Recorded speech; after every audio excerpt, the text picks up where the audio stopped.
वैधव्य से मुक्ति खुशबू ने क्या किया था? खुशबू ने अपनी सास लता को मां शब्द से संबोधित किया तो पूरी तरह से उनके लिए बेटी भी साबित हुई। यहाँ तक कि वैधव्य का जो बोझ लता बरसों से उठा रही थी उससे मुक्ति दिलाकर खुशबू ने उन्हें खूबसूरत जिंदगी से भी रूबरू कराया। माँ, ओ माँ, कहाँ हो तुम? जल्दी यहाँ आओ, एक बहुत बड़ी खुशी की खबर है। खुशबू के खुशी से डूबे हुए स्वर मेरे कानों से टकराए तो मैं बिस्तर छोड़कर उठने लगी, क्योंकि मैं यह अच्छी तरह से जानती थी कि अब अपनी खबर सुनाए बगैर वह मुझे छोड़ेगी नहीं। माँ, माँ, मैं बहुत खुश हूँ। आप भी खबर सुनकर बहुत खुश होंगी। खुशबू ने मेरी बांह पकड़कर मुझे चक्कर गिन्नी सा गोल गोल घुमा दिया। अरे पहले बता तो सही कि ऐसी क्या बात है जो तू यूं खुशी से बावली हुई जा रही है? मैं उसे रोकते हुए बोली। माँ, अभी अंकल का फोन आया था कि अपनी निशा माँ बनने वाली है और उसकी गोद भराई की रस्म के लिए हमें बुलाया है। उन्होंने ये भी कहा कि सबसे पहले आप ही निशा की गोद भरेंगी। मैं जाती हूँ ये खबर निखिल को सुनाने, कहकर खुशबू निखिल के कमरे की ओर दौड़ पड़ी, जो रविवार होने की वजह से अब तक सो रहा था। ओह, कितनी खुशी की खबर है, पर मुझसे ज्यादा खुश तो खुशबू है। आखिर निशा उसकी नंद कम और सखी ज्यादा जो है। आज ये कहते हुए मुझे फख्र होता है कि खुशबू बहू होते हुए भी मेरे लिए निशा से कहीं अधिक प्यारी बेटी बन गई है। मैं डाइनिंग टेबल की कुर्सी पर बैठ जाती हूँ और न चाहते हुए भी मेरा मन अतीत की यादों में खोने लगा। मेरे जीवन में खुशबू के आने से पहले मुझे क्या क्या नहीं सहना पड़ा था। जीना किसे कहते हैं, शायद मैं भूल चुकी थी और जिंदगी बिताने की रस्म भर अदा कर रही थी। यूं तो विधवा के लिए समाज के बनाए नियमों को मैंने सहज अंगीकार कर लिया था। बचपन से विधवाओं को ऐसे ही बेरंग जिंदगी जीते देखती आई थी, सो मन की छोटी छोटी इच्छाओं का दमन करने में मुझे थोड़ी तकलीफ तो होती थी, पर दुख नहीं। नियम और परंपरा के नाम पर मेरे ऊपर परिवार वालों का शिकंजा कसा हुआ था। हालांकि मैं चाहती तो अपने बच्चों के साथ एक छोटा सा घर किराए पर लेकर अलग रह सकती थी, पर एक कम उम्र की विधवा को 2 छोटे बच्चों के साथ अकेले रहने पर क्या क्या परेशानी हो सकती थी, इसका अंदाजा मुझे अच्छी तरह से था। इसलिए समाज में खुले घूमने वाले भूखे भेड़ियों से खुद को सुरक्षित रखने के लिए मुझे ससुराल वालों का ताना सुनना ज्यादा बेहतर और आसान लगा था। देखते ही देखते पढ़ाई समाप्त कर निखिल एक मान्यता प्राप्त विश्वविद्यालय में प्रोफेसर नियुक्त हो गया। अब ससुराल वालों की नजरों में मेरी कुछ इज्जत बन गई थी। इधर मेरी नंद अपने पति और ससुराल वालों से झगड़कर मायके रहने आ धमकी थी। नंद अपने साथ बहुत सारे जेवरात लेकर आई थी और शायद चंद्रहार के साथ सोने की तगड़ी भी जेठानी को देने का लालच दिया था। इसलिए दोनों की आपस में खूब झंटी थी और नंद का मायके में डटे रहना जेठानी को बुरा नहीं लगता था। निखिल की नौकरी लगने के बाद घर में पहला धमाका तब हुआ जब उसने अपनी बिरादरी से अलग पंजाबी लड़की से विवाह करने का ऐलान किया। विवाह हो भी गया। प्रथा के अनुसार खुशबू पूरे परिवार के लिए कपड़ों के साथ कुछ न कुछ तोहफे भी लाई थी। खूबसूरत साड़ियों ने जेठानी और नंद की नाराजगी को बहुत हद तक कम कर दिया था। सबसे मिलने के बाद खुशबू की नजरें कुछ ढूंढने लगी। मैं ये सब अंदर कमरे में बैठी पर्दे की ओर से देख रही थी। चांद सी सुंदर बहू को देखकर मैं मुग्ध थी। मैं ये बिल्कुल ही भूल चुकी थी कि अभी थोड़ी देर पहले घर वालों के बीच जाकर अपनी बहू को आशीर्वाद न दे पाने की वजह से मैं कितनी दुखी थी। क्या करती, एक विधवा के लिए शुभ काम में शामिल होना वर्जित जो था, पर अपनी ममता को मैं मार न सकी। इसलिए दूल्हा दुल्हन के रूप में बेटे बहू को देखने की इच्छा मन में लिए पर्दे के पीछे छिपकर खड़ी हो गई। तभी खुशबू के प्रश्न ने घर वालों को चौंका दिया। निखिल, माँ कहाँ है? क्या वह हमें आशीर्वाद नहीं देंगी? फिर वो कुछ ऊंची आवाज में बोली, माँ कहाँ हो तुम? सबने मुझे आशीर्वाद दिया, सिर्फ तुम्ही ने नहीं। किसी कारण से मुझसे नाराज हो तो मैं वचन देती हूँ कि तुम्हारी सारी नाराजगी दूर कर दूंगी। सभी सकते में आ गए, क्योंकि एक तो उन्हें नई बहू के रूप में खुशबू का अपनी सास को तुम कहकर संबोधित करना नागवार गुजरा। दूसरे, इस तरह के व्यवहार से खुशबू का दबंग स्वभाव उजागर हो चुका था, जो शायद उसके हित में नहीं था, लेकिन मैं तो ये संबोधन सुनकर निहाल हुई जा रही थी। बात यह नहीं थी कि मैंने माँ का संबोधन पहली बार सुना था। हाँ, खुशबू से ऐसे संबोधन की मैंने कल्पना नहीं की थी। मैं सोचा करती थी कि मेरी बहू भी और बहुओं की तरह मुझे मां जी पुकारा करेगी। शायद इसलिए एक पराइजाई कन्या का सिर्फ माँ कहना और आपकी जगह बेटी की तरह तुम कहकर संबोधित करना एक अनजाने सुख से मुझे सराबोर कर गया। फिर भी अंधविश्वास के मकर जाल को तोड़कर मैं उस नववधू को आशीर्वाद देने के साथ आलिंगन में भर लेने का साहस न जुटा पाई थी। तभी नंद की बातों ने मेरा ध्यान भंग किया। बेटी, तुम तो जानती ही हो कि मेरे भैया इस दुनिया में नहीं है, सो इस समय भाभी यहाँ आकर तुम्हें आशीर्वाद नहीं दे सकती।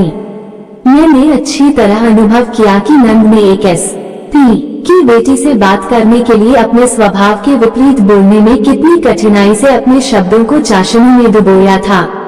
नंद की बातें सुनकर खुशबू ने हठी बच्चे की तरह अपना फैसला सुनाया था।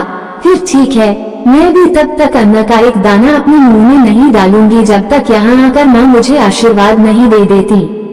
सभी बहू को समझा कर थक गए, पर 2 घंटे तक वह अपनी बात पर डटी रही।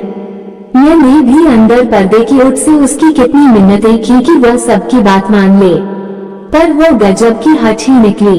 इस बात के लिए सब मन ही मन खुशबू को कोस रहे थे कि वह एस.पी.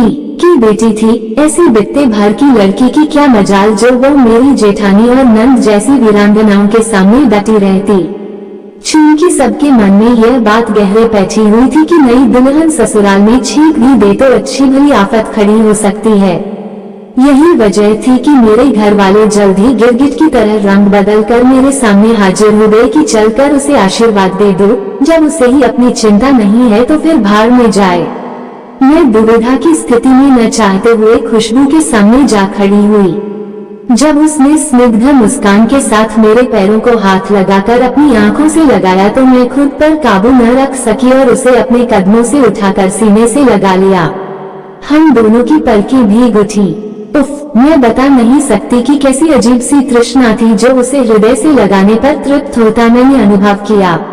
खुशबू तो बिन माँ की बड़ी हुई थी, सो उसके पास इतना भावुक होने की वजह थी, पर मेरा मन क्यों भर आया मैं आज तक न जान सकी। विवाह की अगली सुबह 5:30 बजे ही अपने कमरे के दरवाजे पर दस्तक सुनकर मैंने दरवाजा खोलकर देखा तो सामने खुशबू नाइटी पहने खड़ी थी। क्या बात है बेटी, तू इस तरह इतनी सुबह यहाँ? मैं कुछ घबरा सी उठी। जवाब में उसने आंखें खोलकर भरपूर नजरों से मुझे देखा और मुस्कुराते हुए बोली, माँ, मैं चाहती थी कि आपका स्नेहमयी और ममतामयी चेहरा देखकर ही मैं ससुराल में अपना दिन शुरू करूं। उसकी बातें सुनकर मुझे अजीब सी अनुभूति हुई, क्योंकि अब तक अपने लिए मैं यही सुनती आई थी कि सुबह सुबह विधवा का मुंह देख लिया, बड़ा अपशकुन हो गया। अब जब रोज खुशबू का दिन मेरा चेहरा देखकर शुरू होने लगा तो धीरे धीरे मेरे मन से यह वहम निकल गया कि मेरा मुख देखने से किसी का अमंगल भी हो सकता है। निखिल की शादी के करीब महीने भर बाद उसके एक अंतरंग मित्र राजेश की शादी की पहली वर्षगांठ थी। इस मौके पर पूरे परिवार को न्योता दिया था। राजेश के घर जाने के लिए उस दिन सभी लोग बनसुंवर कर तैयार हो गए थे। मैं भी झटपट एक सफेद सूती साड़ी बांधकर तैयार हो गई। महेश के गुजरने के बाद से घर हो या बाहर यही मेरा पहनावा था। हम सब घर से निकलने ही वाले थे कि खुशबू मुझे देखकर चौंक गई। यह क्या माँ, तुम पार्टी में इस तरह चलोगी? जवाब जेठानी ने दिया, अरे तो क्या एक विधवा 16 श्रृंगार करके जाएगी? तू नहीं जानती बहू, हमारे में एक विधवा को इसी रूप में रहना पड़ता है। खुशबू ने विनम्र किंतु दृढ़ स्वर में कहा, आप सही कह रही हैं बड़ी माँ, विधवा औरत का श्रृंगार करना कुछ जचता नहीं, पर श्रृंगार के बगैर फंक्शन में सुरुचिपूर्ण तरीके से तैयार होकर हल्के रंगों का परिधान तो पहना ही जा सकता है। आप लोग बस 5 मिनट ठहरिए, हम अभी आते हैं। और वो मेरा हाथ पकड़कर मुझे खींचती हुई ले गई। कमरे में आकर मैंने खुशबू को फिर समझाया, मैं ऐसे कपड़े ही पहनती हूँ और अब तो मुझे इसकी आदत पड़ गई है। हमेशा की तरह उसने मुझे अपने प्रेम और न्याय का तर्क देकर परास्त कर दिया और मुझे ऐसे तैयार किया जैसे एक माँ अपनी बच्ची को तैयार करती है। तैयार करने के बाद जब उसने मुझे अलमारी में लगे आदमकद आईने के सामने खड़ा किया तो मैं खुद को देखकर ठगी सी रह गई। मुझे देखकर कोई नहीं कह सकता था कि मेरी उम्र 42 से ऊपर हो चुकी है। बैठक में घुसते ही परिवार वालों की नजरें मुझसे चिपक सी गईं। उनमें से कुछ नजरों में मेरे लिए प्रशंसा और आदर के भाव थे तो कहीं ईर्ष्या और उलाहना भी शामिल था, परंतु मेरी छवि को अशोभनीय कहने लायक कोई बहाना खुशबू ने नहीं छोड़ा था। इसलिए चाहते हुए भी कोई कटाक्ष न कर पाया। हल्की वसंती रंग की साड़ी के साथ मेल खाता चिकन का ब्लाउज, हाथों, गले और कानों में सोने के हल्के आभूषण, माथे पर वसंती रंग की छोटी सी बिंदी के साथ ढंग से बांधे गए ढीले जूड़े ने मेरे पूरे व्यक्तित्व को ही बदल डाला था। होश संभालने के बाद से पहली बार मेरे बच्चे मुझे इस रूप में देख रहे थे। निशा तो खुशी से रो ही पड़ी थी। उस दिन पार्टी में शायद ही कोई परिचित बचा हो जिसने मेरी नई वेशभूषा की भूरी प्रशंसा न की हो। उनकी तारीफ करने पर उन सभी को मैं ये बताना नहीं भूली कि इसका श्रेय सिर्फ खुशबू को जाता है। उस दिन मैंने अपने खोए हुए औरतापन को फिर से महसूस किया और जिंदगी को नई नजरों से देखना शुरू किया। इसके कुछ ही दिन बाद की बात है। खुशबू और निशा ने मिलकर ढेर सारे पकवानों के साथ चिकन बिरयानी भी बनाई थी। उस दिन भी मुझे लेकर जबरदस्त भूचाल आया। हमेशा की तरह जब मैं अपने लिए अलग से बनाए सादे भोजन को लेने रसोई की ओर चली तो खुशबू ने मुझे टोक दिया, ना हमारे साथ ही खाओ ना, अकेले खाना क्या अच्छा लगता है। तब मैं उसे टाल न सकी थी। खाने की मेज पर जब उसने सबके साथ मेरे लिए भी वही खाना परोसा तो मेरे साथ ही सबकी आश्चर्य भरी नजरें मेरी थाली की ओर उठ गईं। निशा ने कहा, भाभी लगता है तुमने गलती से किसी और की थाली माँ के सामने रख दी।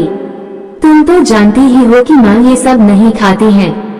हाँ बेटी, मेरा खाना रसोई में अलग रखा है, जा कर ले आओ। मैंने अपनी पसंदीदा चिकन बिरयानी को परे सरकाते हुए कहा तो सबके चेहरों के तनाव कुछ कम हो गए। माँ, तुम्हारे लिए रखा गया भोजन मैंने कामवाली को दे दिया है, क्योंकि आज उसने कुछ खाया नहीं था। खुशबू ने लोगों के चेहरे की ओर देखते हुए कहा, आज से तुम भी वही खाना खाओगी जो सबके लिए बनेगा। मैं इतना काम नहीं कर सकती कि एक बार तुम्हारे लिए खाना बनाऊं फिर दोबारा पूरे परिवार के लिए बनाऊं। अभी तो निशा मेरा हाथ बंटा देती है, पर 2 महीने बाद जब वह ससुराल चली जाएगी तब क्या होगा। बेटी, तब मैं तुम्हारी मदद कर दिया करूंगी। पहले भी तो मैं रसोई का काम किया करती थी। मैंने उसे समझाने की गरज से कहा, न बाबा न, मेरे पापा को पता चलेगा तो मुझे बहुत डांट पड़ेगी कि मैं आपसे काम करवाती हूँ। फिर जब मैं आपसे ही मदद नहीं ले सकती तो बुआजी और बड़ी माँ से कैसे लूँ? वे तो आपसे भी बड़ी हैं। एक काम किया जा सकता है, सभी के लिए एक जैसा भोजन बनाया जा सकता है। इससे मुझे भी दिक्कत नहीं होगी और सभी लोग एक जैसे भोजन का आनंद ले सकेंगे। क्यों न कल से माँ के लिए सभी के जैसा खाना बनाया जाए, क्योंकि सिर्फ माँ को ही मांसाहारी भोजन से परहेज है, पर बाकी लोग तो खुशी से शाकाहारी भोजन खा सकते हैं। खुशबू ने कहा तो सबके चेहरों की मुस्कान गायब हो गई। करीब भर रोज मांसाहारी भोजन का स्वाद लेने वाली जेठानी और नंद की जबान ये सुनकर अकुला उठी। नंद ने कहा, अरे ऐसा कैसे हो सकता है, हम रोज घास-फूस नहीं खा सकते। क्यों नहीं खा सकते? खुशबू ने जोर देकर कहा, जिस भोजन की कल्पना से आप लोग घबरा उठी हैं वही खाना माँ इतने सालों से खाती आ रही हैं। यह विचार भी कभी आप लोगों के दिलों में आया है? खुशबू के इस तर्क पर जेठानी ने होशियारी दिखाते हुए बात संभालने की गरज से कहा, तू ठीक कहती है बहू, खाने पीने में क्या रखा है? ये तो लता ही कहती है कि तामसिक भोजन से मन में विकार उत्पन्न होता है, इसलिए विधवा को सात्विक भोजन करना चाहिए। फिर मेरी तरफ देखती हुई ठसक से बोली, देख लता, अब तेरी यह जिद नहीं चलने वाली, तुझे भी वही खाना पड़ेगा जो हम सब खाते हैं।